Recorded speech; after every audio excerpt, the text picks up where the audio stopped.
नमस्कार मित्रांनो. तर तुम्ही आज बघताय सुंदर असं बेलमाचीकरांचं मैदान मित्रांनो, ओपनचं बैलगाडीचं जंगी मैदान निमित्त भरवण्यात आलं मित्रांनो. हे मैदान तुम्ही बघू शकता. या मैदानाचा गट क्रमांक 16 सुटला आणि गट क्रमांक 16मध्ये मित्रांनो 3 गाड्या पळाल्या. त्यामध्ये मित्रांनो आपल्या सर्वांचा लाडका रुस्तम हिंद केसरी बकासूर मित्रांनो पळाला.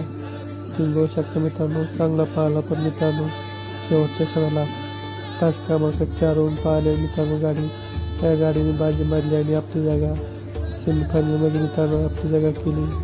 तुम्ही बघू शकता मित्रांनो, आज रुस्तम हिंद केसरी बकासूरची गटाला हार झाली मित्रांनो.